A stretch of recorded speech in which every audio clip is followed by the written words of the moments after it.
আসসালামু আলাইকুম। আজকে সারাদিনে বেশ কিছু বিষয় আমাদের নজরে এসেছে যে গণমাধ্যমের কর্মীদের পেশাদারি কাজে বাধা প্রদান এবং রাস্তার মধ্যে আমরা যে মোবাইল চেক করার মতো প্রাইভেসি লঙ্ঘন এবং ট্রাফিক কন্ট্রোল নিয়ে বেশ কিছু অভিযোগ আমাদের মধ্যে এসেছে। আমি প্রথমেই বলতে চাই যে আমরা নির্যাতকের পরিবর্তন চাইনি, আমরা নির্যাতনেরও পরিবর্তন চেয়েছি।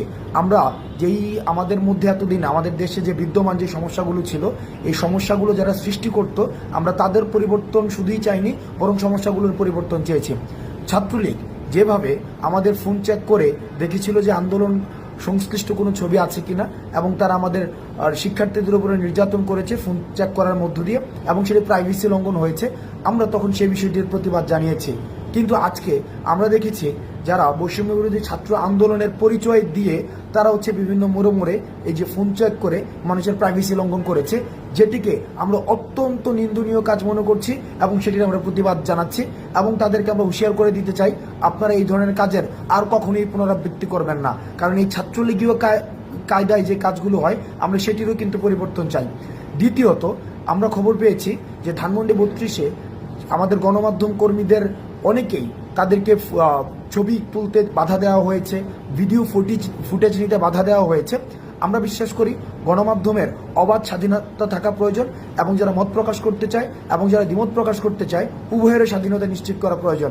সেই জায়গা থেকে আজকে যারা ধানমন্ডি 32-এ যারা গণমাধ্যম কর্মীদেরকে তাদের পেশাদারি কাজ করতে দেননি, তাদের এই কাজের আমরা নিন্দা জানাই। গণমাধ্যম স্বাধীনতা নিশ্চিত করার জন্য আমরা ফেসিস্ট গভর্নমেন্টের সময় আমরা যেটি দেখেছি যে গণমাধ্যমকে স্বাধীনভাবে কাজ করতে দেয়নি, সেই কাজের পুনরাবৃত্তি আমরা এখন আর চাই না।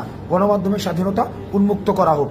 তৃতীয়ত, আমরা ট্রাফিক কন্ট্রোলের যে বিষয়টি, সেই বিষয়টি নিয়ে আমাদের কিছু বিষয় আমাদের কাছে পর্যালোচনা এসেছে যে ঢাকার বিভিন্ন প্রান্তে স্বতঃস্ফূর্তভাবে শিক্ষার্থীরা ট্রাফিক কন্ট্রোলের কাজ করছে, সেটি অবশ্যই ইতিবাচক।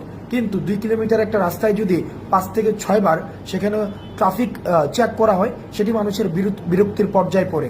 সুতরাং যারা বিভিন্ন পয়েন্টে ট্রাফিক কন্ট্রোলের কাজ করছে, তাদের প্রতি অনুরোধ থাকবে, আপনাদের কাজটি অনেক বেশি মহৎ এবং অনেক বেশি মহান, এবং এই ক্রান্তিকালীন সময়ে আপনাদের অবদান অনস্বীকার্য। কিন্তু আপনারা নিশ্চিত করবেন আপনারা যাত্রীদের সাথে এবং ড্রাইভারদের সাথে এমন কোনো ব্যবহার করবেন না যাতে করে আমাদের বৈষম্য বিরোধী ছাত্র আন্দোলন বা আমাদের রাষ্ট্র সংস্কারের যে কাজটি শিক্ষার্থীরা স্বপ্রণোদিত হয়ে করছে, সেটিকে কোনোভাবে প্রশ্নবিদ্ধ করা যায়।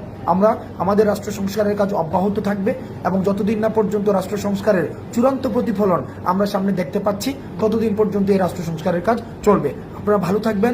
সালামু আলাইকুম।